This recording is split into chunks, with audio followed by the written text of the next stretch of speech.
आज हम लोग जो रोटेशन मैकेनिक्स है उसमें हम लोग पढ़ेंगे। आज एक बहुत ही इंपॉर्टेंट टॉपिक है जिसका नाम है मोमेंट ऑफ इनर्शिया। ये सारे हमारे वीडियो लेक्चर राइस्टोरियल ऐप पर अपलोड हैं, जिस पर तुमको जो प्ले स्टोर से डाउनलोड करके उस पर तुमको जो भी वीडियो लेक्चर है या तुमको इंजीनियरिंग मेडिकल का जो प्रिपरेशन कर रहे हैं उसके लिए तुमको जेईई मेंस, एडवांस, नीट, इन सबों के लिए ऑब्जेक्टिव क्वेश्चन या सब्जेक्टिव इन सब के प्रैक्टिस के लिए भी आ सकते हो। और इसके अलावा लाइव क्लासेस की सुविधा है। जो भी स्टूडेंट पर्सनल जो है तुमको मेंटोर के लिए तुम चाहोगे तुम हमें चूज कर सकते हो। उसके लिए तुमको राइस्टोरियल ऐप पर जो भी तुम्हें पर्सनल प्रॉब्लम है, कोई क्वेश्चन नहीं बन रहा हो, किसी पर्टिकुलर पोर्शन में तुम्हें समस्या हो रही है समझने में, उसके लिए तुम राइस्टोरियल ऐप को फिजिक्स, केमिस्ट्री या मैथ किसी भी सब्जेक्ट के लिए तुम जो है राइस्टोरियल ऐप के माध्यम से हमसे संपर्क करके अपना टाइम ले सकते हो। तो यह है तुम्हारा मोमेंट ऑफ इनर्शिया। तो मोमेंट ऑफ इनर्शिया क्या होता है, एक काफ़ी इम्पॉर्टेंट टर्म है। जैसा कि मैंने पिछले लेक्चर में कहा भी था कि मोमेंट ऑफ इनर्शिया का इम्पोर्टेंस रोटेशन मैकेनिक्स में उतना ही है जिस प्रकार का इम्पोर्टेंस मास का ट्रांसलेशन मोशन में रहता है। तो इसके पहले इसको डिफाइन करेंगे और उसके बाद जो है तुमको डिफाइन करेंगे इसको, और अलग अलग शेप्स के लिए, अलग अलग रिजिड बॉडी के लिए हम लोग मोमेंट ऑफ इनर्शिया का क्या करेंगे, एक्सप्रेशन हम लोग निकालेंगे। और उसके बाद तुमको इसका जो है तुमको यूजेज वगैरह मतलब कैसे यूज़ होता है उसको अगले लेक्चर, चूँकि ये अपने आप में एक टॉपिक है जिसमें कि हम लोग इसको स्टार्ट कर रहे हैं। तो मोमेंट ऑफ इनर्शिया, इसका पहले डिफिनीशन देख लेते हैं, उसके बाद इसको समझते हैं धीरे धीरे। Moment of inertia of rigid, moment of inertia of system of particles, system of particles about an axis is the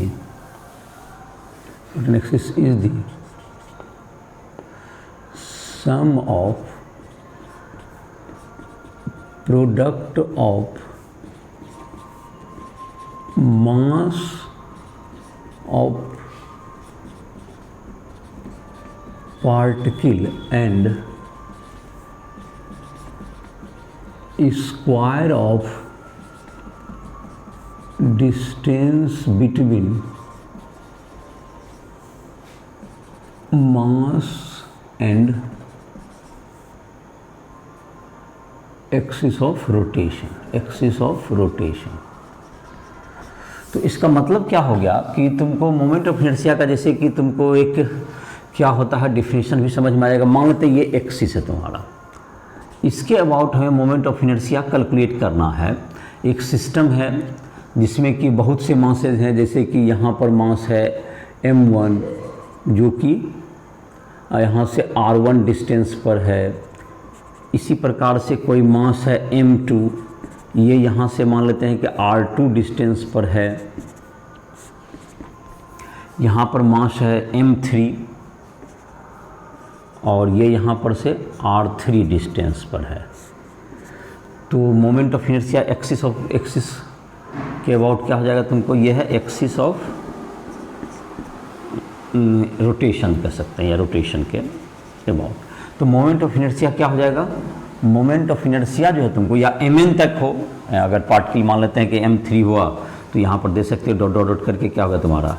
mn का डिस्टेंस है यहाँ पर rn, mn का हो गया mn rn। तो ये तुम्हारा जो मोमेंट ऑफ इनर्शिया क्या डिफाइन करते हैं इस सिस्टम का। ये सिस्टम जो कंटेंट्स है तो इसका m1 पार्टिकल सब है, तो इसको मैं लैंग्वेज में लिख रहा हूँ। एक सिस्टम में क्या है m1, m2, m3, mn particles हैं जिसके डिस्टेंसेज एक्सिस से r1, r2, r3, rn है। तो आई जो है मोमेंट ऑफ इनर्शिया जो होगा तुमको about the axis, moment of inertia about the axis, moment of inertia of system about the axis, that's equals to क्या हो जाएगा m1 r1 square plus mass into distance का स्क्वायर, फिर दूसरा का m2 r2 square mass into square of distance between the axis and the particle, और सबका जोड़ कर देना है। मतलब मास और स्क्वायर को क्या करना है, प्रोडक्ट करके सबको ऐड करते जाइए। m3r plus mn rn square तो आई बराबर हो गया सिग्मा आई इक्वल्स टू 1 से लेके n तक एम आई आर आई का square.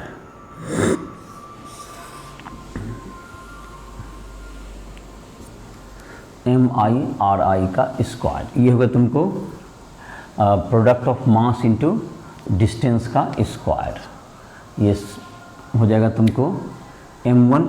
M I R I का स्क्वायर, ये तुमको सबका जोड़ हो गया। तो ये मोमेंट ऑफ इनर्शिया का वैल्यू हो गया तुम्हारा। इस एक्सिस के अबाउट जो इस एक्सिस में है उसका, उससे mass into product of distance का स्क्वायर करते जाइए, ऐड कर दीजिए, ये इसका मोमेंट ऑफ इनर्शिया हो जाए। तो यूनिट के जहाँ तक ऐसा यूनिट की बात है, डायमेंशन इसका क्या हो गया, डायमेंशन ऑफ आई मतलब मोमेंट ऑफ इनर्शिया, तो क्या होगा तुमको M into L square, S I unit kg metre square, kg metre square, ये होगा तुमको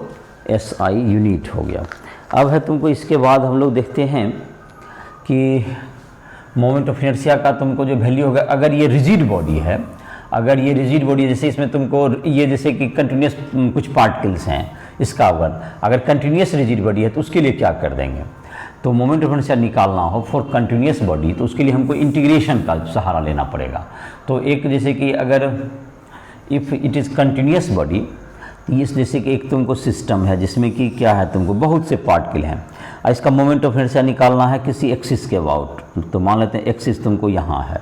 इससे पास करता हो, या इसी प्लेन में दिखा दो एक्सिस, कोई दिक्कत नहीं है, इसी प्लेन में एक्सिस को दिखा दो। अब पर्टिकुलर एक्सिस को तो दिखेगा नहीं, तो इसमें जो है तुमको इसका निकालने के लिए क्या करेंगे, जिसमें बहुत से पार्टिकल, हर जगह पार्टिकल्स हैं, तो एक कोई पार्टिकल ले लेंगे हम लोग जिसका कि मास यहाँ पे ले लेते हैं, इसका मास dm, और एक्सिस से इसका डिस्टेंस ले लेंगे r।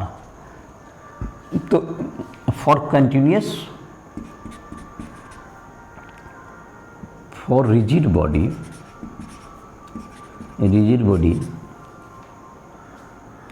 rigid body, a mass dm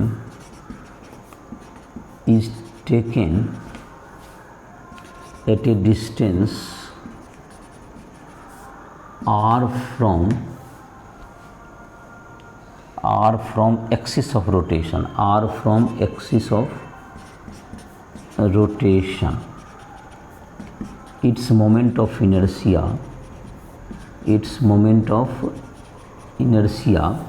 D I equals to क्या होगा, स्मॉल पार्टिकल का इसलिए डी आई लिखेंगे इसको सिंबल आई के बजाय, तो दैट्स इक्वल्स टू डिस्टेंस का square into mass, that's equal to R square into D M. तो टोटल,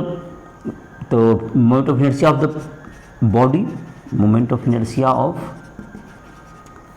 रिजिड बॉडी को आई इक्वल्स टू क्या हो जाएगा, integration R square D M. तो इसको इंटीग्रेट कर देंगे, उसका डिस्टेंस का स्क्वायर इनटू छोटे पार्ट का, और इसके बाद जो जिस टाइप का शेप होगा अकॉर्डिंगली हम लोग इसको करके इसको क्या कर सकते हैं, इसका वैल्यू को फाइंड आउट कर सकते हैं। तो हम लोग इस तरह के बहुत सा शेप, जैसे कि शेप का जहाँ तक बात है, रिंग शेप है तुम्हारा, रिंग शेप जिसमें कि क्या होता है, मास तुमको सिर्फ जो है पेरिफेरी पे होगा, और तुमको उसी का हो गया तुमको जैसे डिस्क है जिसमें कि मास हर जगह डिस्ट्रीब्यूटेड होगा, स्फेयर हैं, hollow sphere, solid sphere, cylinder, इन सब शेप्स के मोमेंट ऑफ इनर्शिया हम लोग कैलकुलेट कर सकते हैं, जिससे कि उसके रोटेशन के समय ये तुमको इसका यूज किया जा सके। तो पहले इसके जो मोमेंट ऑफ इनर्शिया है, तो मोमेंट ऑफ इनर्शिया का तुमको जैसे सिस्टम ऑफ पार्ट के मास इनटू डिस्टेंस स्क्वायर, जाहिर है कि इसके एग्जाम इसको तो सम कर सकते हो, और ऐसे और बुक में देखोगे इसके क्वेश्चंस वगैरह भी दिए हुए हैं, तुम स्टार्टिंग ट्राई भी करोगे। तो उसके पहले तुमको और भी तुमको कुछ एक आध दो क्वेश्चन उसका ट्राई कर सकते हो, जिसको कि मैं क्या कहते हैं, तुमको इसका जो अभी जो है तुमको हम लोग इसके मोमेंट ऑफ इनर्शिया से जुड़ा हुआ दो थ्योरम हम लोग देखेंगे, जिसको हम लोग कहते हैं पैरेलल एक्सिस थ्योरम और परपेंडिकुलर एक्सिस थ्योरम। तो कोई अलग अलग एक्सिस के अबाउट इसका तुमको मोमेंट ऑफ इनर्शिया निकालना हो, तो एक एक्सिस के अबाउट दिया हुआ है, दो एक्सिस के अबाउट दिया हुआ है, तो कैसे निकाल सकते हैं। तो पहले उससे जुड़ा हुआ मोमेंट ऑफ इनर्शिया का तो मूलतः मतलब समझ में आ गया होगा, किसी बॉडी के पार्टिकल जो भी सिस्टम में हैं, इंडिविजुअल पार्टिकल्स के मास इनटू डिस्टेंस का स्क्वायर करते जाइए और उसको सम कर दीजिए, तो पूरे सिस्टम का क्या जाएगा, मोमेंट ऑफ इनर्शिया कैलकुलेट हो जाएगा। तो अब हम लोग जो निकालेंगे मोमेंट ऑफ इनर्शिया में, अब निकालते हैं, देखते हैं पैरेलल एक्सिस थ्योरम पहले पढ़ लेते हैं। मोमेंट ऑफ इनर्शिया के लिए दो थ्योरम है, पैरेलल एक्सिस थ्योरम और परपेंडिकुलर एक्सिस थ्योरम। तो पैरेलल एक्सिस थ्योरम में क्या होगा कि तुमको जब दो एक्सिस परपेंडिकुलर होता है, पैरेलल है एक दूसरे के, तो किसी एक एक्सिस के अबाउट जो कि सेंटर ऑफ मास से पास कर रहा है, उसके अबाउट अगर मोमेंट ऑफ इनर्शिया पता है तो दूसरे एक्सिस के अबाउट जो कि पैरेलल एक्सिस के अबाउट जो मोमेंट ऑफ इनर्शिया होता है, दैट्स इक्वल्स टू उसके सेंटर ऑफ मास से जाने वाले पैरेलल एक्सिस के around moment of inertia plus mass into distance का स्क्वायर के सम के बराबर होगा। जैसे देखते हैं यहाँ पर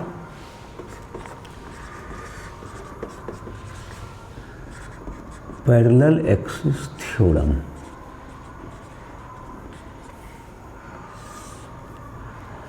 the moment of inertia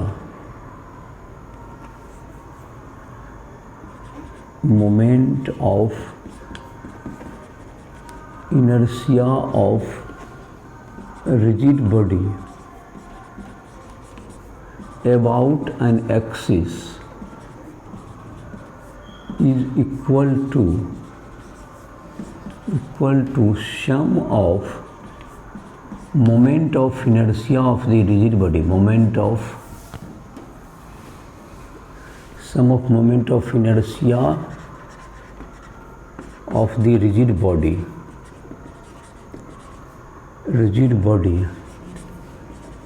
about a parallel axis,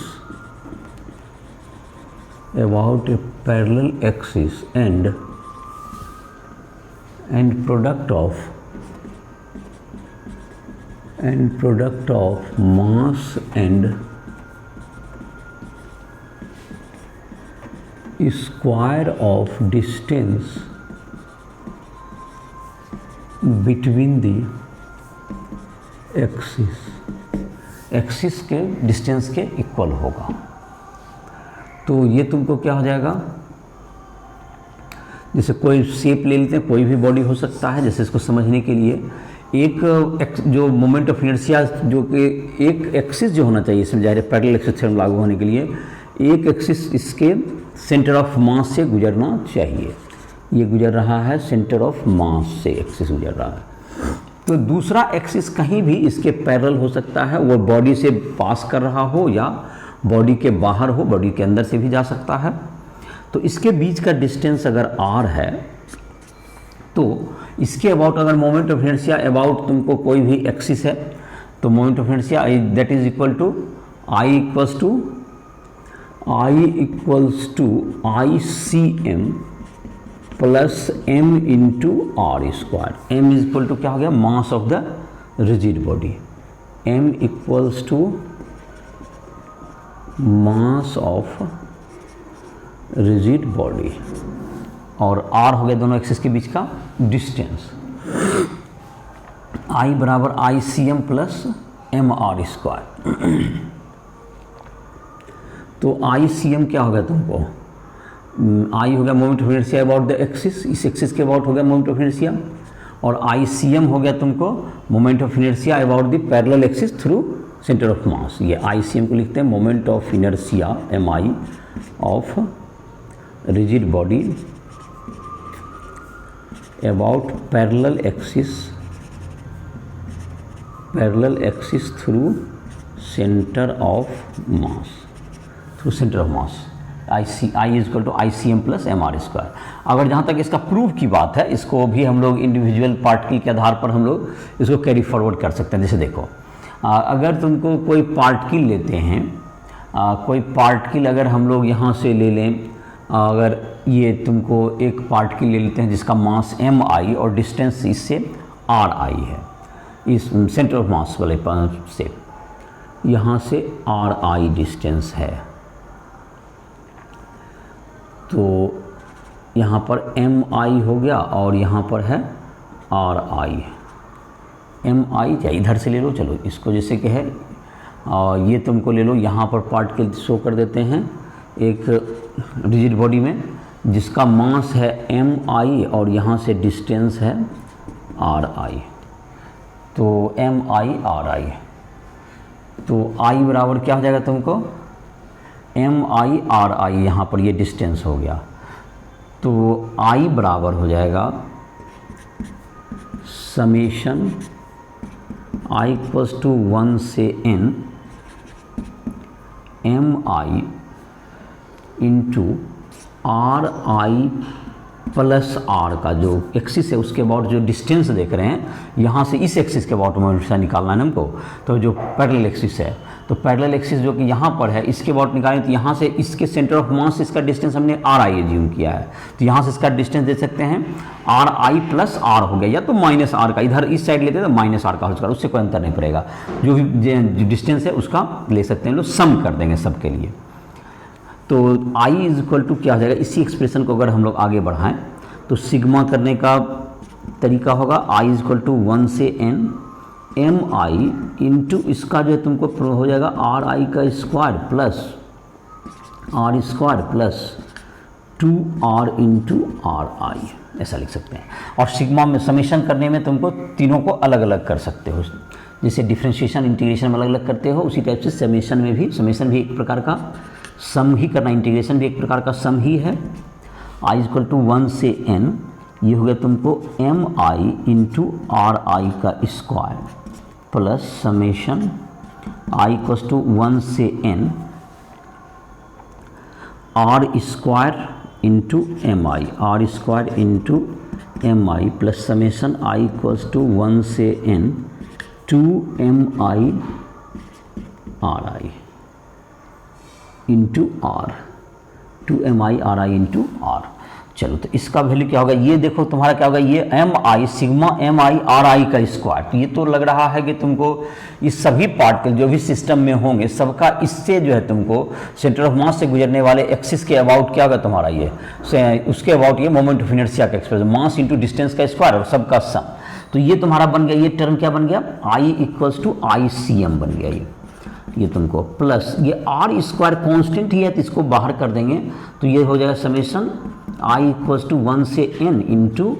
M आई हो गया, प्लस यहाँ पे 2r कॉमन हो गया, अगर 2r भी तुमको बाहर हो सकता है, और ये हो गया तुमको समेशन आई इक्वल टू 1 से n M I R I. तो ये जो तुम्हारा एक्सप्रेशन है m1 r1 plus m2 r2 plus mn rn तक जाएगा, और बाय अगर इसका मास से इसको डिवाइड कर दें और इंटू m से डिवाइड कर दिया और m से इसको क्या कर दो, प्रोडक्ट भी कर दो, इंटू m भी यहाँ कर दिया जाए, तो m से मल्टीप्लाई और डिवाइड करते, ये चीज़ क्या एक्सप्रेशन बन चुका, ये तुमको बन गया है सेंटर ऑफ मास का एक्सप्रेशन,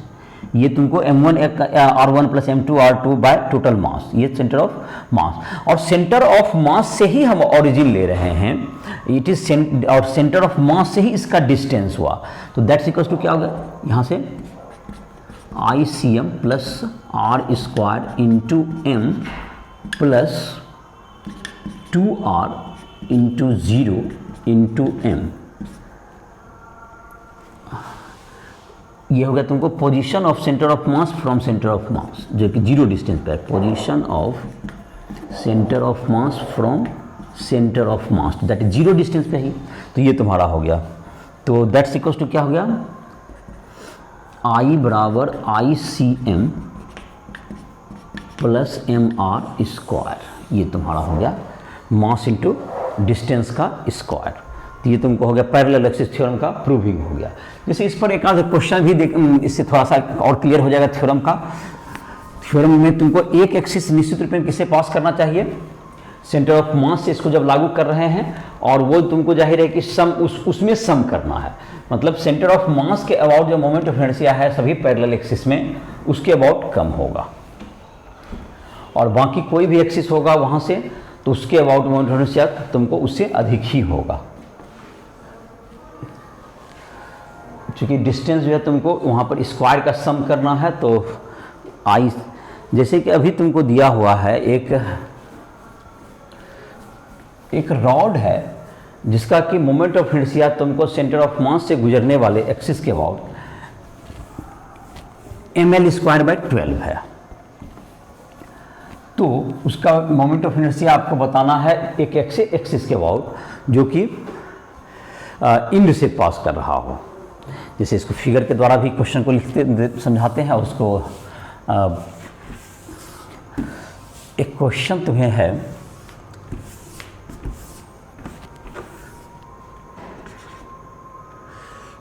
क्वेश्चन है तुमको moment of inertia, moment of inertia of A rod about perpendicular bisector, perpendicular bisector is ml²/12. Calculate the moment of inertia of the rod about an axis passing through one end of the rod, passing through one end of the rod. इसका solution करते हैं।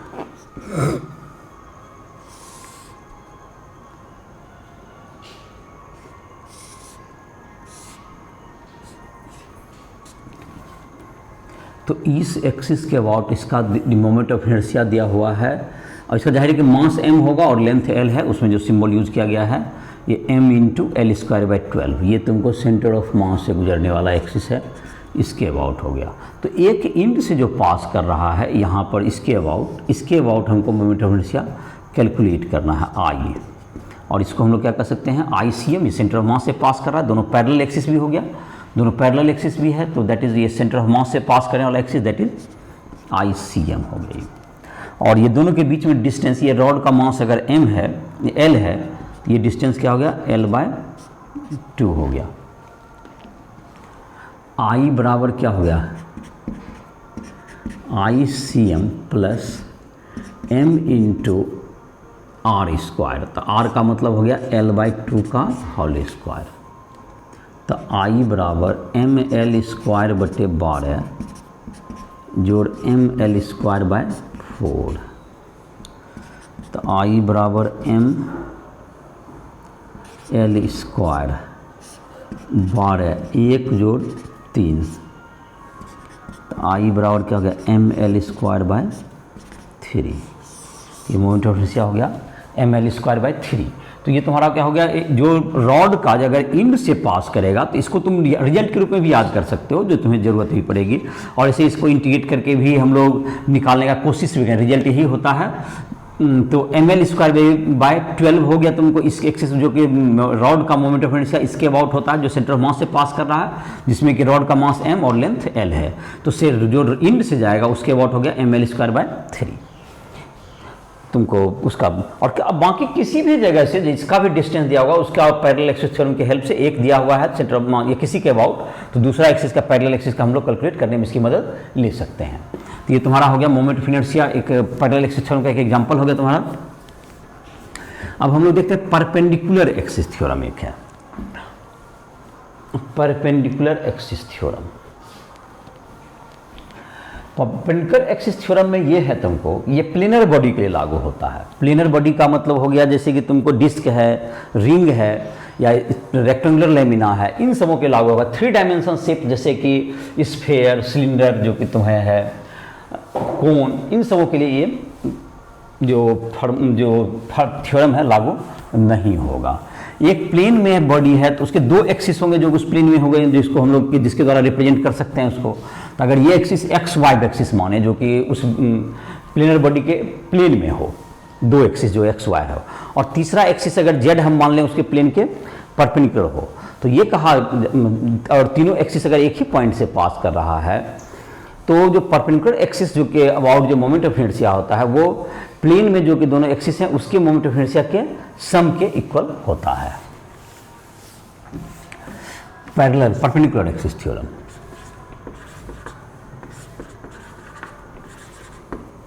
Perpendicular axis theorem.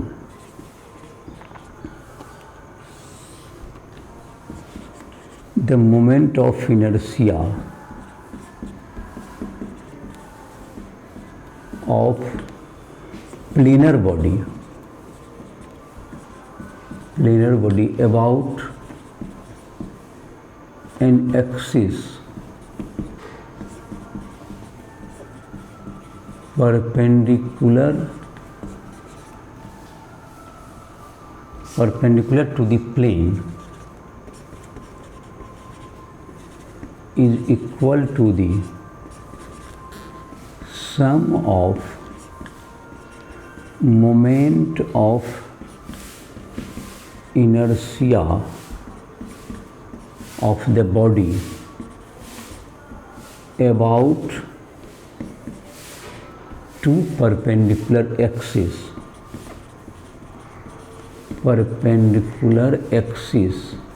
in the plane इसके plane में जो दो axis होगा उसके सम के बराबर होगा। तो ये जैसे कि हो गया तुमको इफ, तो ये तीनों एक्सिस जैसे इसी डायग्राम में भी दिख जाएगा। चलो ये तुम्हारा हो गया। अगर एक पॉइंट से तुमको दोनों एक्सिस पास कर रहा होगा, इधर एक्स एक्सिस है जो प्लेन में एक ले लें और एक वाई एक्सिस ले लेते हैं इस प्लेन में, ये जो कि प्लेन में हो गया, दोनों जो प्लेनर बॉडी के प्लेन में है, और जेड एक्सिस जो कि प्लेन के परपेंडिकुलर है। ये तीनों एक्सिस ओ पॉइंट से पास कर रहे हैं। तो I Z equals to I X plus I Y, ये दोनों एक्सिस जो होना चाहिए प्लेन में होनी चाहिए और ये परपेंडिकुलर होना चाहिए। आई जेड हो गया moment of inertia about perpendicular axis, M I about perpendicular axis, और यह हो गया two perpendicular axis in the plane, ये दोनों भी आपस में परपेंडिकुलर हो जाए। एक्स और वाई ये दोनों का आपस में प्लेन में होगा। X and Y axis moment of inertia about किसके हो गया, तुमको जो प्लेन में है जो कि आपस में परपेंडिकुलर भी होने चाहिए। X and Y are perpendicular to each other, और ये दोनों के प्लेन पर परपेंडिकुलर होना चाहिए। तो इसका मोमेंट ऑफ इनर्शिया इसके सम के इक्वल होगा। और जहाँ तक इसके प्रूव की बात है, इसका प्रूविंग भी कर दे रहे हैं तुमको, जिससे कि समझने में भी मदद मिलेगा। एक अब जैसे कि यहाँ पर एक हम लोग क्या कर सकते हैं, यहाँ पर एक बॉडी ले लें, एक मास लेते हैं इंडिविजुअल, जिसका कि कोऑर्डिनेट होगा, ये एम आई मास है, इसका कोऑर्डिनेट एक्स आई कॉमा वाई आई हो गया। एम आई मास है, इसका एक्स आई वाई आई। तो इसका जो कि तुमको एक्स एक्सिस से ये डिस्टेंस हो गया, तो वाई आई, और यहाँ से डिस्टेंस हो जाएगा ये एक्स आई, ये तुमको हो गया ये वाई आई हो गया। तो यहाँ से यहाँ तक जो तुम्हारा जो पार्टिकल आएगा, तो ये जो तुमको हो गया यहाँ से एक्सिस जो कि वाई एक्सिस के एक्स एक्सिस से अगर लेंगे तो एम आई वाई आई का स्क्वायर होगा, और एक्स एक्सिस से लेंगे तो इसका कोऑर्डिनेट देखो ये वाई एक्सिस से लेंगे तो ये एक्स आई के बराबर होगा इस पार्ट। और सब समों का निकालेंगे, इसको सम कर देंगे। तो आई एक्स जो हो गया तुमको, आई एक्स हो गया सिग्मा आई इक्वल्स टू 1 से सिग्मा, तुमको या सिग्मा ही लिख दो, आई इक्वल्स टू 1 से n जितना भी पार्टिकल्स होगा इन मास इनटू उसका डिस्टेंस कौन सा आ रहा है, एक्स एक्सिस से वाई कोऑर्डिनेट के इक्वल आ रहा है। और आई वाई जो हो जाएगा इसका sigma I is equal to 1 से n एम आई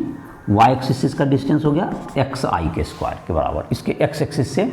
डिस्टेंस के इस सम के बराबर। अब इन दोनों को ऐड कर देते हैं तो I X plus I Y निकल जाएगा। तो I X plus I Y कितना होगा, इसी से हमको कैलकुलेट हो जाएगा। M I is equal to 1 से n M I Y I का square plus summation I equals to 1 से n M I X I का स्क्वायर।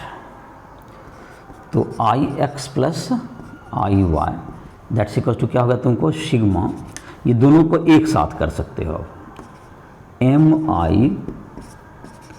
एक्स आई का स्क्वायर प्लस वाई आई का स्क्वायर। तो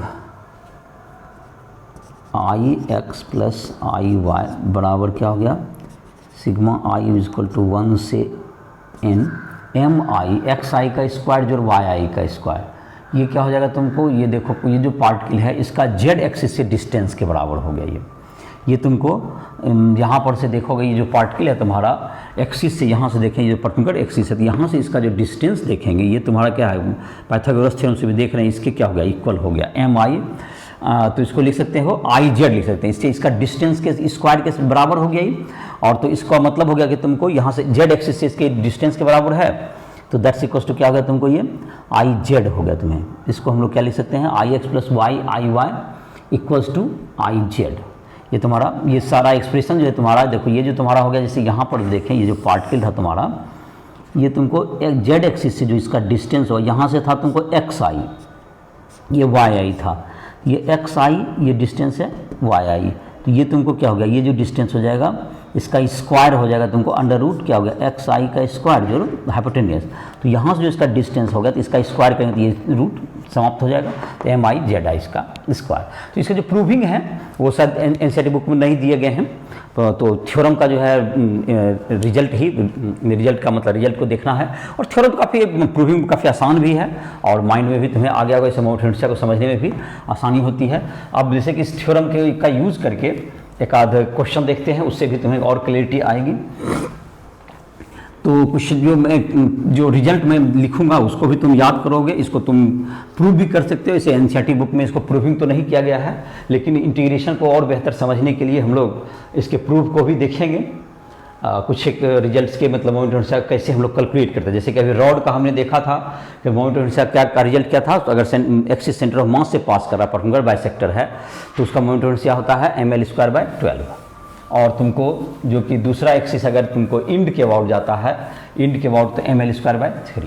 और परपेंडिकुलर एक्सिस थ्योरम में क्या होता है तुमको कि दो एक्सिस जो कि प्लेन में हो, प्लेनर बॉडी में लागू होगा,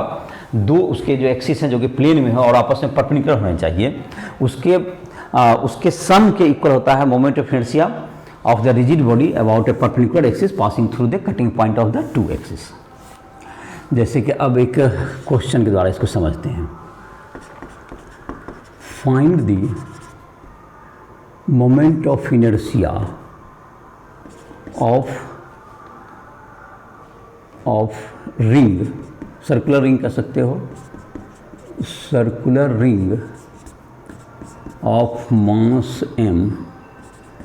and radius r about its diameter if moment of inertia of the ring about a perpendicular axis passing through the center is mr square, mass into distance का square के बराबर हो। अगर जैसे कि क्वेश्चन में ये हो गया, तुमको क्वेश्चन को अगर फिगर से समझें, इस सर्कुलर रिंग का मास है m और रेडियस है r ऐसा,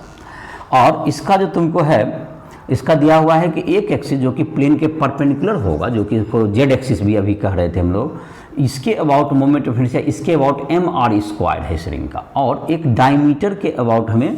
किसी भी डायमीटर के अबाउट इसका मोमेंट ऑफ इनर्शिया हमें कैलकुलेट करना है। तो इसे तुम एक्स एक्सिस समझ सकते हो, और एक और डायमीटर हम लोग ले लेते हैं अपनी सुविधा के लिए, जाहिर परपेंडिकुलर एक्सिस थ्योरम अगर लागू करना है तो उसके लिए इस ढंग से एक और एक्सिस ले लिए, तो ये y एक्सिस हो गया, दोनों डायमीटर ही है, तो दोनों के अबाउट जो कि मोमेंट ऑफ इनर्शिया होगा आई एक्स बराबर आई वाई होगा, moment of inertia about the diameter, M I of the ring about diameter है, यही अबाउट डायमीटर। ये तुमको दोनों इक्वल हो चुके, दोनों डायमीटर ही और दोनों आपस में परपेंडिकुलर हमने लिया अपनी सुविधा के लिए। तो आई जेड जो होगा दोनों परपेंडिकुलर अगर लेंगे तो परपेंडिकुलर एक्सिस थ्योरम हम लोग लागू करेंगे, तो आई जेड जो कि एक्सिस के परपेंडिकुलर जो होगा that's equals to I X plus I Y, और आई जेड का वैल्यू हमारे पास क्वेश्चन में दिया हुआ जो सेंटर से पास कर रहा है और प्लेन के perpendicular that equals to mr square, इस एक्सिस के अबाउट ये दिया हुआ है हमें क्वेश्चन में, और ये तुमको इक्वल है, तो इसको लिख सकते हैं I X plus I X. तो आई एक्स या 2ix is equal to mr square, तो आई एक्स बराबर हो गया mr स्क्वायर बाय 2, तो ये डायमीटर के अबाउट हो गया तुमको mr स्क्वायर बाय 2। तो इसमें क्या किया गया, ये दोनों डायमीटर इसमें यूज़ करने के लिए हमने 2 डायमीटर लिया, दोनों आपस में परपेंडिकुलर है, तो उसके एक के अबाउट जो है तुमको क्या होगा, मोमेंट ऑफ इनर्शिया हो जाएगा mr²/2 हो जाएगा तुम्हारा। एक के अबाउट तो तुमको दिया हुआ है, तुम्हारा जो है परपेंडिकुलर एक्सिस के अबाउट दिया हुआ था mr², तो जो प्लेन में होगा उसके अबाउट हो गया mr²/2। तो ये तुम्हारा हो गया मोमेंट ऑफ इनर्शिया का। और जाहिर है कि अगर तुमको टेंजेंट के अबाउट निकालना होता, moment of inertia about at the tangent, तो इसी में अगर तुमको दूसरा पार्ट कर देते moment of inertia about the tangent in the plane, या एक प्लेन एक टेंजेंट हो सकता है, तब moment of inertia of the ring about the tangent कहते हैं। तो उसमें क्या होगा, डायमीटर का अबाउट आपको पता है, तो वो पैरेलल एक्सिस थ्योरम लागू करके उसको क्या कर सकते हैं, बना सकते हैं। तो क्या हो जाएगा तुम्हारा mr²/2 हो गया किसके अबाउट, mr²/2 हो गया तुमको डायमीटर के अबाउट रिंग का। और इन सब रिजल्ट्स को भी धीरे धीरे याद कर सकते हो। और डायमीटर के अबाउट mr²/2 हो गया, और इसके अबाउट तो अगर तुमको कहा जाए रिंग का अगर निकालना हो टेंजेंट के अबाउट क्या होगा, रिंग का अगर टेंजेंट के अबाउट निकाल, जो कि इस प्लेन में है, जो कि इस प्लेन में होगा, टेंजेंट के अबाउट अगर ये इस प्लेन में है, तो इस प्लेन में है तो क्या होगा इसका वैल्यू, इस प्लेन में है तो डायमीटर के अबाउट अगर पता है, ये डायमीटर के अबाउट अगर प्लेन में पता है तो ये रेडियस इसमें ऐड कर देंगे। ये डायमीटर के अबाउट हमको क्या है, I = ICM plus mr², mass into distance square, यहाँ रेडियस r है भी, तो ये हो गया तुमको I टेंजेंट के अबाउट, और टेंजेंट के अबाउट निकालना, दैट्स इक्वल्स टू mr²/2 निकला भी, और प्लस mr², तो I टेंजेंट क्या होगा तुमको 3/2 mr²। और अगर तुमको जैसे कि अगर ये टेंजेंट रहता जो कि प्लेन के परपेंडिकुलर होता, तो इसमें जो है mr² जो होता था इसके अबाउट, इस एक्सिस के अबाउट ले लेते, इसके अबाउट mr² होता प्लस mr², 2mr²। अगर टेंजेंट प्लेन के परपेंडिकुलर हो, टच करते हुए सिर्फ एक पार्टिकल से टच करते हुए सिर्फ जा रहा है यहाँ पर, और प्लेन के परपेंडिकुलर है। If tangent is perpendicular to the plane, if tangent is, generally tangent हमको प्लेन में जो रहता है उसी को कहते हैं, if tangent is perpendicular to the plane, perpendicular to the plane, तो क्या हो जाएगा इसमें, तो इसमें I = हो जाएगा इसके सेंटर ऑफ मास के about mr² plus mr², 2mr²। तो ये अगर मेंशन रहे प्लेन के परपेंडिकुलर है तब तुम इस ढंग से भी बना सकते हो इसको। यहाँ पर जो पहले जो उसके जो सेंटर ऑफ मास से गुजरने वाला जो परपेंडिकुलर एक्सिस था उसके अबाउट mr² हो गया, और डायमीटर के अबाउट यहाँ पे अगर टेंजेंट प्लेन में है तो इसके अबाउट निकाल सकते हैं हम लोग। तो ये अलग अलग थ्योरम का यूज करके हम लोग रिजल्ट को, एक रिजल्ट हमको पता हो तो दूसरे रिजल्ट्स को ये सब प्रोडिक्ट कर सकते हैं। ये तुम्हारा मोमेंट ऑफ इनर्शिया के बारे में कुछ जानकारी हुई, और उसके कुछ दोनों थ्योरम भी हो गए। और मोमेंट ऑफ इनर्शिया का जैसे तुमको क्वेश्चन दिया हुआ है रोटेशन मैकेनिक्स में, तुम देखोगे एसएनओ में तुमको 10 नंबर के आसपास 8, 9, 10, 11, 12 ये सब मोमेंट ऑफ इनर्शिया के क्वेश्चन हैं, और वो इसको सॉल्व कर सकते हो। और कुछ जैसे कि तुमको मोमेंट ऑफ इनर्शिया ऑफ कुछ रिजिड बॉडी है जिसको शेप हैं, उसको भी क्या कर सकते हैं हम लोग, उसको कैलकुलेट किया जा सकता है शेप के अबाउट। और तुमको जैसे कि मोमेंट ऑफ इनर्शिया ऑफ जैसे कुछ शेप का हम लोग कैलकुलेट करके देखते भी है किस प्रकार से आइडिया है, और जो कि एनसीईआरटी बुक में इसके प्रूविंग तो नहीं दिए हुए हैं, तो जाहिर है कि लेकिन इसका जो तुमको जो रिजल्ट्स दिए हुए हैं और इसको हम लोग प्रूव भी कर सकते हैं। तो इसको अगर प्रूव करें देखो तो जिससे इंटीग्रेशन को समझने में भी और फिजिक्स को समझने में तुम्हें काफ़ी मदद मिलती है। तो मोमेंट ऑफ इनर्शिया ऑफ, कुछ टेक्निक इंटीग्रेशन का सीखो। Moment of inertia of rod about perpendicular bisector, इसको निकालते हैं। परपेंडिकुलर बाइसेक्टर, इसके अबाउट निकालना है, परपेंडिकुलर बाइसेक्टर के अबाउट। जाहिर है कि इसका मास वगैरह उसको ज़्यादा जिक्र नहीं करेंगे, मास जो राइटिंग में, इसको मास है m, इसका डिस्टेंस हो गया, इसको राइटिंग में लिखने की ज़रूरत नहीं है। इसका मास वगैरह तो पता ही होता है, क्या लिखा जाता है सिंबल m, और डिस्टेंस लेंथ इसका l हो गया। और इसके अबाउट जो सेंटर ऑफ मास जो पास कर रहा है उसके अबाउट हमको मोमेंट ऑफ इनर्शिया कैलकुलेट करना है। इसका लेंथ है, रॉड का लेंथ l हो गया, लेंथ टोटल l दिखा दीजिए यहाँ, और इसका mass m, mass of rod, mass of rod बराबर m हो गया। ये लेंथ हो गया, लेंथ ऑफ रॉड, ये length of rod is equal to l हो गया। और यहाँ पर तुमको क्या है इसके अबाउट, तो यहाँ पर इसका जो तुमको है, यहाँ से इसका डिस्टेंस ले लेते हैं, मान लेते हैं कि ये तुमको x डिस्टेंस पर है, यहाँ से इसका डिस्टेंस है x, और तो इसका डिस्टेंस है x, और इसका मास हो गया ये ठीक इसका dx हो गया, ये dx हो गया, ये पार्ट लिए x है यहाँ पर, ये तुमको dx हो गया इसका लेंथ। तो इसका मास हो गया तुमको, तो इसका मास क्या हो जाएगा तुमको, मास पर यूनिट लेंथ क्या हो जाएगा इसका, तो मास पर यूनिट लेंथ इसका निकालेंगे, तो मास पर यूनिट लेंथ बराबर क्या हो गया, mass per unit length is equal to m/l, m/l mass per unit length हो गया। तो मास जो इसका हो गया dm, क्या हो जाएगा इसका, m/l into dx, m/l into dx, इसका मास हो गया, m/l इंटू dx हो गया इसका मास। अब इसका मोमेंट ऑफ इनर्शिया एक्सिस के अबाउट क्या हो जाएगा, di, जो कि मोमेंट ऑफ इनर्शिया जो तुमको है, di क्या हो जाएगा, इसका मास जो कि है दैट इज dm, और इसका डिस्टेंस लिए हैं कितना, यहाँ से x लिए हैं, x पे dx है, तो x square into dm that's equal to x square into m/l into dx।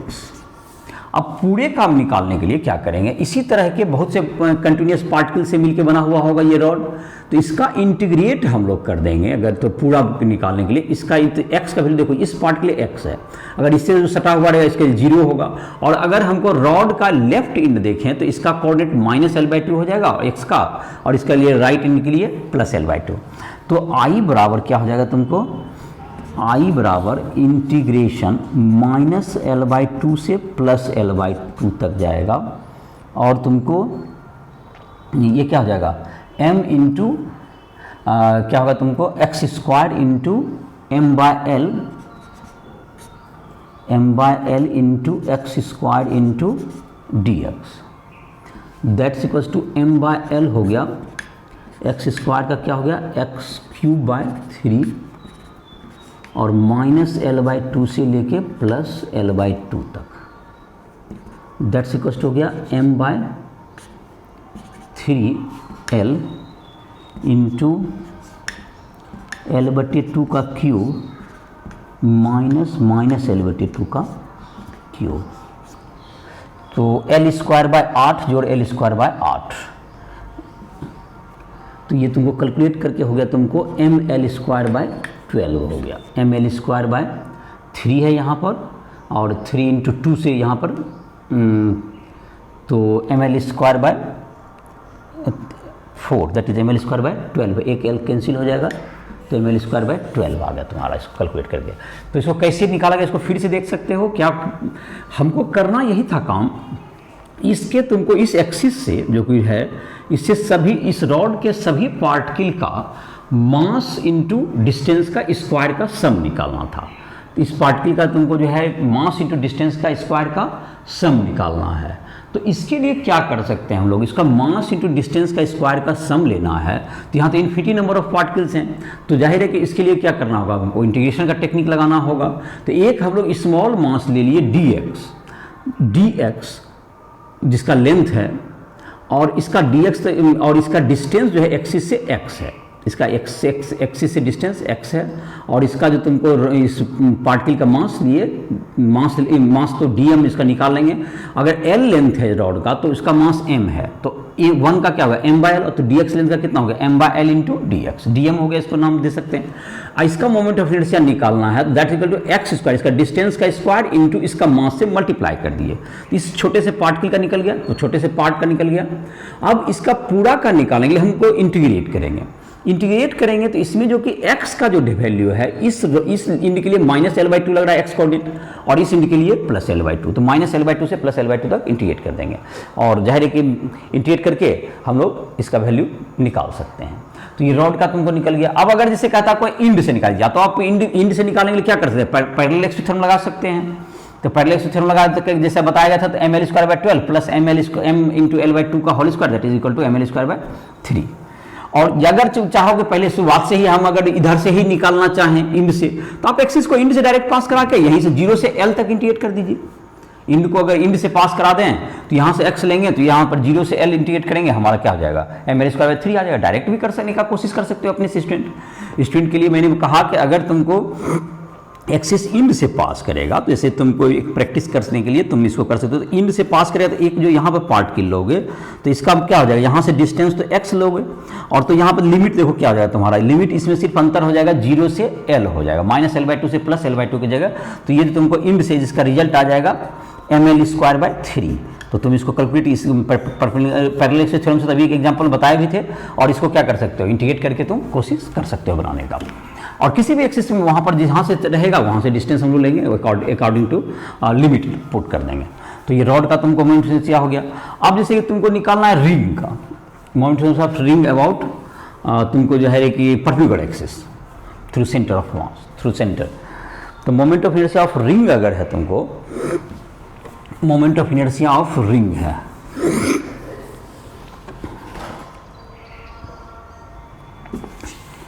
Moment of inertia of MI of circular ring, circular ring about perpendicular axis through centre, perpendicular axis through centre के से पास कर रहा है। तो centre से अगर पास कर रहा है तो जैसे देखो ये तुमको हो गया, ये रिंग हो गया, रिंग का मास सिर्फ जो है पेरिफेरी पे ही होता है। इसका जो मास है, इसका आप सेंटर से पास करना, ये एक्सिस होगा तो सेंटर से ये पास कर रहा है, परपेंडिकुलर है तो वो तो एक्सिस तो प्लेन में नहीं दिखेगा, और इसका रेडियस r है अगर, तो इसमें जो कि एक पार्टिकल है यहाँ से, इसका क्या निकालते हैं, इसका मोमेंट ऑफ इनर्शिया निकालेंगे, इसका डिस्टेंस तो r हो गया इंटू dm। तो di क्या आ गया तुमको,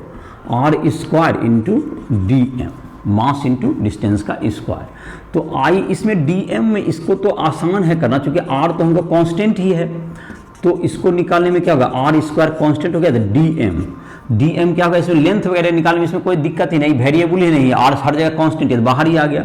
तो r² इंटू dm का इंटीग्रेशन m हो गया। तो इसके लिए I इक्वल टू क्या गया, mr², सर्कुलर रिंग का मोमेंट ऑफ इनर्शिया निकल गया mr²। और इसका mr² अभी जैसे निकला, इसका डायमीटर के अबाउट क्या हो गया, परपेंडिकुलर एक्सिस थ्योरम के आधार पर mr²/2, टेंजेंट के अबाउट पैरेलल एक्सिस थ्योरम लगा के निकाल सकते हो। तो इस प्रकार से क्या होगा तुम्हारा सर्कुलर रिंग का निकल गया तुमको मोमेंट ऑफ इनर्शिया काफ़ी आसानी से। चूँकि इसमें तुम ये भी देखते हो उसमें डीएम रख के क्यों नहीं बनाया, क्योंकि डीएम जो है उसमें एक्स का डिस्टेंस के आधार पर वो वेरी कर रहा था, इसलिए डीएम उसमें जो है अलग अलग था, यहाँ पर आर कांस्टेंट था, इसलिए आसानी से इंटीग्रेशन कर पाए हम लोग।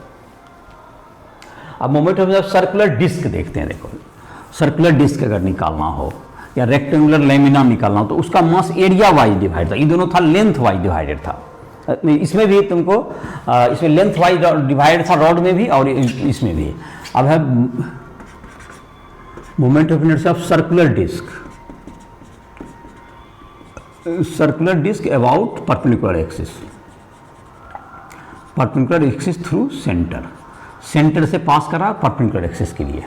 एक्सिस निश्चित रूप में पता होना चाहिए, कभी मोमेंट ऑफ इनर्शिया का वैल्यू बिना एक्सिस के कुछ मीनिंगलेस हो जाएगा। तो एक्सिस से कि ये डिस्क है, डिस्क शेप का मतलब समझ में आ रहा होगा कि तुमको हर जगह इस बार मास है, सर्कुलर ही है, और एक्सिस जो तुमको परपेंडिकुलर टू दी तो एक्सिस ऐसे है जो कि दिखेगा नहीं फिगर में। और तुमको ये क्या होगा तुम्हारा, इसमें जो है बहुत से क्या ले सकते हैं, इसको काटने के लिए बहुत सब जगह मास भरे हुए हैं, तो एक रिंग के रूप में इसको काटेंगे, एक रिंग के रूप में इसको काट लेते हैं। जिस रिंग का रेडियस तुम ले सकते हो x और इसका थिकनेस ले लो इस रिंग का dx, और इसका मास है टोटल का m है और रेडियस इसका r ले लो, इसका रेडियस r और mass m, mass of disc equals to m। तो इसमें जो कि तुमको है इसका मास कितना होगा, तो इसका मास निकालने के लिए जो कि सेंटर ऑफ मास वाला हम भी बताए थे, जिसको आप शॉर्टकट से ही निकालेंगे, मास ऑफ कटिंग रिंग, जो कटिंग रिंग किए हैं, छोटा सा कट किए हैं इसमें, उसका कितना होगा, उसका मास ऑफ कटिंग रिंग, मतलब कि पहले निकालते हैं मास निकालने के लिए क्या कर देंगे, पहले एक पाई आर स्क्वायर का मास है m, तो एक का क्या होगा m by pi R square हो गया, और इसका एरिया क्या हो जाएगा, इसका एरिया होगा इसका circumference, that is 2 pi x into thickness, circumference into thickness, इसको कर दिए 2 पाई x dx, 2 पाई x dx। थिकनेस छोटा होने के कारण ऐसा यूज कर सकते हैं हम लोग। तो m by pi R square, ये तुमको पाई आर स्क्वायर हो गया, pi R square total mass area हुआ, तो उसका एरिया वाइज मास डिस्ट्रीब्यूटेड है, तो मास पर यूनिट एरिया हो गया m by pi R square एक एरिया का। और उसके बाद इसका जो एरिया हुआ इस रिंग का, इसका सर्कमफेरेंस हो गया 2 पाई x और थिकनेस हो गया dx, m by pi R square. तो ये तुमको हो गया 2m by R square, 2m bye क्या हो गया तुमको, ये आर स्क्वायर हो गया, ये तुमको बाहर हो गया, पाई तुम्हारा कैंसिल हो गया, तो ये तुम्हारा बच गया x dx। अब मोमेंट ऑफ इनर्शिया निकालना है, तो इसको क्या करना पड़ेगा, तो इसका x स्क्वायर से मतलब moment of inertia of ring, moment of inertia of cutting ring क्या हो जाएगा, दैट्स इक्वल्स टू मास, जैसे अभी जो निकाले थे, तो इसका क्या मास इंटू रेडियस का स्क्वायर, इसका रेडियस है X square into mass that is dm, तो X square into 2m by R square into X into dx, तो एक्स क्यूब हो जाएगा। तो टोटल अब इंटीग्रेट करना है टोटल रिंग के लिए, या तुमको इसको कर भी सकते हो और थोड़ा सिंप्लीफाई करो, 2m by R square into X cube, X square into तो एक्स क्यूब हो गया तुम्हारा, एक्स स्क्वायर से इसको मल्टीप्लाई कर दिया गया, तो ये हो गया तुम्हारा एक्स क्यूब इंटू dx। चलो, तो एक x तो यहाँ था और 2 तुम्हारा यहाँ आ गया, तो अब आ जाएगा तुम्हारा अब टोटल डिस्क का mi of total disc, integrate कर देंगे mi ऑफ डिस्क, इसका एक कटिंग, तो इसको इंटीग्रेट करते चले जाएंगे सबको, इस रिंग का ऐसे ढेरे रिंग बनेगा, इसको इंटीग्रेट करेंगे तो ये क्या हो जाएगा तुम्हारा, आ जाएगा 0 से लेके r तक इंटीग्रेट कर देंगे, तो ये हो जाएगा 2m by R square into X cube dx, 2m by R square, X cube का हो जाएगा x पावर 4 बाय 4, 0 से लेके r तक, 2m by R square into r power 4 by 4, that's equals to mr square by 2, mass into distance radius का square by 2, mr square by 2, mr square by 2 हो गया। तो ये हो गया तुमको, ये रिंग का जो तुम्हारा है डिस्क का हो गया तुमको, जो कि एक्सिस से क्या हो रहा है तुम्हारा पास कर रहा है, परपेंडिकुलर है प्लेन के, उसके अबाउट हो गया जिसका moment of inertia mr square by 2। तो इसके लिए क्या किया गया, पहले जो है तुमको एक बार फिर से इसको रिपीट करें, तो अगर एक इसका डिस्क का निकालना था, तो डिस्क का निकालने के लिए हम लोग क्या किए, इसमें एक बहुत सा रिंग से मिलकर इसको बना हुआ समझा जा सकता है। एक रिंग ले लिए जिसका कि रेडियस x है और उसका थिकनेस dx है, एक रिंग जिसका रेडियस x और थिकनेस dx है, तो उसका जो है तुमको एरिया क्या हो जाएगा, उसका एरिया निकालने के लिए तुमको उसका circumference 2 pi x that into dx हो गया। तो अगर इसका जो है ये पूरा रिंग का, तो इसका मास निकालना है, मास निकाल के ही मोमेंट ऑफ इनर्शिया निकलेगा, इसको मास को हम लोग dm सिंबल दे सकते हैं। तो मास निकालने क्या करेंगे, पाई आर स्क्वायर जो पूरा सर्कुलर डिस्क का एरिया है उसका पूरा मास है 1, तो पर यूनिट एरिया का m by pi R square हो गया, तो इसका एरिया का 2 पाई x dx का क्या हो जाएगा तुम्हारा निकाल दिया गया। उसके बाद इसका अगर मोमेंट ऑफ इनर्शिया निकालना, तो इसका x स्क्वायर, इसका रिंग का जो मोमेंट ऑफ इनर्शिया आता है mr स्क्वायर, तो मास हो गया तुमको dm इंटू एक्स स्क्वायर, उसको एक्स स्क्वायर का मल्टीप्लाई कर दिए, और इस प्रकार से उसको इंटीग्रेट करने के लिए हम लोग 0 से इसका, जैसे यहाँ पे कटिंग किए फिर यहाँ कटिंग करेंगे, इस ढंग से क्या होगा, रेडियस धीरे धीरे बढ़ता गया एक्स का वैल्यू, और ये पूरा डिस्क क्या हो जाएगा, कटिंग हो जाएगा, तो उसका 0 से r तक इसका क्या कर दिया गया, इंटीग्रेट कर दिया गया। तो ये तुमको निकल गया mr स्क्वायर बाई 2। और जहाँ तक कि अगर तुमको चाहो कि इसमें जो है डायमीटर के अबाउट क्या होगा, तो परपेंडिकुलर एक्सिस थ्योरम का यूज करके आप क्या कर सकते हैं, निकाल सकते हैं, तो mr स्क्वायर बाई 4 आ जाएगा। तुम कोशिश करके निकाल सकते हो इसको, स्टूडेंट अपना जो है बनाने की कोशिश करेगा परपेंडिकुलर एक्सिस थ्योरम के आधार पर। डायमीटर का ऑफ सर्कुलर डिस्क का अगर डायमीटर के अबाउट निकालना है, टेंजेंट के अबाउट निकालना, तो फिर जो डायमीटर के अबाउट निकला उसमें तुमको क्या लगा देगा, अगर पैरेलल एक्सिस थ्योरम लगाएगा तो उसके द्वारा निकल जाएगा। तो इस प्रकार से क्या प्रैक्टिस कर सकते हो इसका। तो रिजल्ट हो गया तुमको डायमीटर के अबाउट हो गया mr स्क्वायर बाई 4, और M about mi of circular disc about diameter is equal to M R square by 4। इसको कैलकुलेट कर लेगा अपना परपेंडिकुलर एक्सिस की मदद से निकाल लो। 2 डायमीटर एक्स वायर करके निकाल लोगे, 2 डायमीटर लोगे, इधर एक तरफ एक्स एक तरफ वाई, परपेंडिकुलर एक्सिस पर अप्लाई करोगे और तुमको ये जैसे बनाए थे ये आ जाएगा। और तुमको moment of inertia of disc about tangent, तो टेंजेंट के लिए फिर पैरेलल एक्सिस थ्योरम लगाओगे तो जो प्लेन में है तुमको तो 5/4 mr² हो जाएगा। इसमें mr² ऐड हो जाएगा, 5/4 mr²। और अगर टेंजेंट के परपेंडिकुलर टू जो टेंजेंट है जो कि प्लेन के परपेंडिकुलर होगा तो mr²/2 प्लस 3/2 mr² हो जाएगा। तो इस ढंग से तुम क्या कर सकते हो, इसका कैलकुलेट कर सकते हो। ये सर्कुलर डिस्क हो गया। अगर कोई रेक्टेंगुलर लैमिना है, उसका लेंथ के बाइसेक्टर से निकालना हो, ब्रेड्थ के बाइसेक्टर से निकालना हो, तो उसको भी हम लोग निकाल सकते हैं। रेक्टेंगुलर लैमिना का निकालते हैं। जैसे ये प्लेनर बॉडीज हैं, ये सब प्लेन में एक्स वाई प्लेन में है। 3 डायमेंशन बॉडीज में जैसे कि आते हैं स्फीयर के हैं, तो स्फीयर का जैसे कि होता है तुमको 2/3 mr² होता है अगर होलो है, और अगर सॉलिड है तो 2/5 mr²। सिलेंडर का तो यही होता है, तुमको mr² ही होता है। तुमको जो सिलेंडर अभी निकाले सॉलिड सिलेंडर का mr²/2 हो गया, और होलो का mr² होता है। तो अभी जो तुम्हारा है इसका निकालते हैं रेक्टेंगुलर लैमिना का। देखो रेक्टेंगुलर लैमिना, तो रेक्टेंगुलर लैमिना का मतलब कि मास हर जगह भरा हुआ है इसमें। ये रेक्टेंगल टाइप का ये बनेगा, इसका लेंथ हो गया L,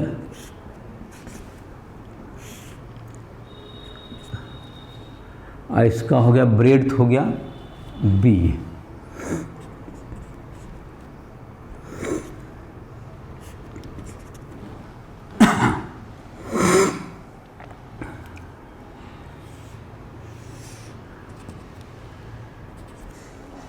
तो ये तुमको हो गया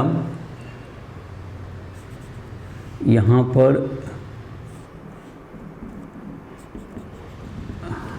ये तुमको हो गया कि x dx हो जाएगा। अगर यहाँ पर एक रेक्टेंगुलर, इसको इस लेमिना को हम लोग बहुत से स्ट्रिप में काट सकते हैं, और इसका डिस्टेंस यहाँ से ले लीजिए, लेंथ बाइसेक्टर के अबाउट निकालना है, x है, इसका डिस्टेंस dx है, लेंथ और लेंथ बाइसेक्टर के अबाउट निकालना है। तो ये मास तो एरिया वाइज डिवाइड, ये जो स्ट्रिप है इसका एरिया क्या हो गया, इसका एरिया हो गया, इसका तो थिकनेस एक ढंग से dx है, और एक तुमको ब्रेड्थ कहो दैट इज b है, तो b dx हो गया। और इसका क्या हो गया, टोटल का मास m है, तो एक एरिया का m/lb हो जाएगा। तो मास ऑफ दिस स्ट्रिप, जिसको dm लिखेंगे, मास ऑफ दिस स्ट्रिप, तो m/lb, lb हो गया mass per unit area, into इसका हो गया b dx, तो that's equal to m/l dx। ऐसा हो गया तुमको मास रेक्टेंगुलर लेमिना का पर यूनिट एरिया, जो स्ट्रिप का मास हो गई। इस स्ट्रिप का क्या हो गया, इस स्ट्रिप का moment of inertia di is equal to moment of inertia of the strip, तो ये इसका डिस्टेंस है x² इंटू dm। तो di बराबर क्या हो गया, x² इंटू dm का मान आ गया तुमको m/l, b तो तुम्हारा कैंसिल हो गया, m/l इंटू dx। तो total moment of inertia I is equal to क्या होगा पूरा सिस्टम का। तो उनको कुछ जो है जल्दी कर दिए इसको, जाहिर समझ में तो आ गया होगा। m/l इंटू क्या होगा तुमको x² इंटू dx, और लिमिट कहाँ से कहाँ तक होगा, -l/2 से +l/2, -l/2 से लेके +l/2 तक होगा। तो जाहिर है कि तुम्हारा क्या होगा, ये m/l और x³ 3 और -l/2 से +l/2 तक, दैट्स इक्वल्स टू ml²/12 आ गया तुम्हें। ये तुम्हारा ml²/12 आ गया, इसका मोमेंट ऑफ इनर्शिया का वैल्यू आ गया। तो अब है तुमको मोमेंट ऑफ इनर्शिया का इसका वैल्यू आ गया ml²/12। अब तुमको दूसरा है, तुमको अगर इसका ब्रेड्थ के अबाउट ब्रेड्थ बाइसेक्टर mb²/12 हो जाएगा, जिसको कैलकुलेट करने का स्टूडेंट कोशिश करेगा। इसका स्ट्रिप जो लेगा, इसका स्ट्रिप इस ढंग से ले लेगा, इसका स्ट्रिप जो होगा तुमको, अगर एक्सिस ये है तुमको, तो इसमें स्ट्रिप इस ढंग से काटेगा, तो इसका लेंथ, इसका एरिया हो जाएगा l dx हो जाएगा। तो जहाँ पे b था वहाँ पर, तो परपेंडिकुलर बाइसेक्टर अबाउट क्या होगा तुमको, ब्रेड्थ बाइसेक्टर का mb²/12, ml²/12 उसका हो गया, mb²/12 इसका हो गया। तो ml² 12 और mv²/12 हो गया ये। तो ये हो गया तुमको परपेंडिकुलर एक्सिस थ्योरम, आज मतलब कहते हैं तुम्हारा रेक्टेंगुलर लेमिना का हो गया। और जहाँ तक कि स्फीयर का बात है, तो स्फीयर का तो कटिंग तुम्हारा 3 डायमेंशन में होगा, तो उसको तो खैर अभी फिलहाल छोड़ दे रहे हैं। स्फीयर का रिजल्ट मैं लिख देता हूँ। सिलेंडर का हो गया तुमको m, अगर ब्रेड एक्सिस के अबाउट निकालना है सिलेंडर का अपने एक्सिस के अबाउट, तो अगर तुमको अगर सॉलिड सिलेंडर है तो mr²/2 जो डिस्क का होता है वही होगा, और अगर हॉलो है तो mr² जो रिंग का होगा। और जहाँ तक कि हॉलो स्फीयर का mi of hollow sphere about diameter, ये 3 डायमेंशन है, इसमें कोई पर्पेंडिकुलर एक्सिस तो होगा नहीं,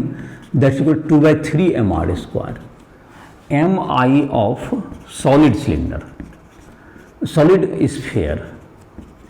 about diameter is equal to 2/5 mr², 2/5 mr²। और mi of solid cylinder equals to mr²/2। mi of hollow cylinder is equal to mr²। तो ये तुम्हारा हो गया, ये तुम्हारा रिजल्ट हो गया 3 डायमेंशन शेप्स के लिए, ये तुम्हारा रिजल्ट हो गया। जो कि स्फीयर का तुमको जो है दो तरह का होगा, हॉलो स्फीयर और सॉलिड स्फीयर। तो इसका जैसे कि इसका कटिंग निकालने में थोड़ा सा तुमको अभी इसको जैसे प्रैक्टिस करेगा, उसके बाद जैसे कि 3 डायमेंशन शेप का, जैसे तुम्हारा तो खैर प्रूविंग तुम्हारे जाहिर के ध्यान रहे, ये स्कूल के एग्जाम्स वगैरह में किसी में नहीं आएंगे, लेकिन तुमको प्रैक्टिस इन सबों का करना है। 3 डायमेंशन शेप्स का भी आज के लेक्चर में छोड़ दे रहे हैं, और हो सकता है कि नेक्स्ट लेक्चर जब हम स्टार्ट करें तो 3 डायमेंशन शेप्स में स्फीयर का है या तुमको सिलेंडर का है, इसका भी चर्चा कर देंगे। और उसके बाद जो है तुमको आगे के जो लेक्चर्स हैं जिसमें कि हम लोग टॉर्क वगैरह की चर्चा हो सकता करें, या मोमेंट इनर्शिया पे और भी हम लोग पढ़ाई करें। तो टॉर्क जो तुम्हारा होता है, जो कि किसी बॉडी के लिए जितना इंपॉर्टेंस फोर्स का है, जो रोटेशन मैकेनिक जो ट्रांसलेशन में उसी का इंपॉर्टेंस होता है, टॉर्क होता है जो कि किसी बॉडी को रोटेट कराने के लिए तुमको जिसमें तो चाहिए, अगर रुका हुआ है उसको रोटेट कराना तो उसके लिए टॉर्क की ज़रूरत पड़ती है। तो जो कि फोर्स की तरह इंपॉर्टेंट एक पॉइंट है, जैसे कि ये तुम्हारा मोमेंट ऑफ इनर्शिया मास के तरह काफ़ी इंपॉर्टेंस है। जैसा कि हम लोग मोशन को जब डील करेंगे तो उसको हम लोग देखेंगे। तो ये जो तुम्हारा हो गया, ये तुमको मोमेंट ऑफ इनर्शिया से जुड़ा हुआ कुछ हुआ, जो कि रिजल्ट्स भी मैंने लिख दिया। एनसीईआरटी बुक में तुम्हारे प्रूविंग नहीं दिया हुआ, जो कि स्कूल एग्जाम्स वगैरह नहीं पूछेंगे, लेकिन समझने के लिए तुम्हें ये काफ़ी आवश्यक है, जिसमें तुम क्वेश्चंस वगैरह बनाओगे, तुम ऐसे बुक से भी बना सकते हो, एनसीईआरटी से बनाओगे। जहाँ कहीं भी दिक्कत है, तुमको कोई भी पोर्सन समझने में, फिजिक्स केमिस्ट्री मैथ किसी में भी है, इंजीनियरिंग मेडिकल या जेईई मेंस एडवांस नीट इन सबों की तैयारी कर रहे हो, या तुमको स्कूल के एग्जाम या बोर्ड के लिए प्रिपरेशन करते हो 11 या 12 के, तो तुम कभी भी राइस ऐप के माध्यम से हमसे संपर्क करके कोई भी तुमको प्रॉब्लम हो, किसी पोर्शन को समझने में दिक्कत हुआ, पर्सनल टाइम तुम लेकर के भी इसको सॉल्व कर सकते हो, या उसका जो लाइव क्लासेस है उसको भी ज्वाइन कर सकते हो। तो इसी के साथ इस लेक्चर को समाप्त कर रहा है।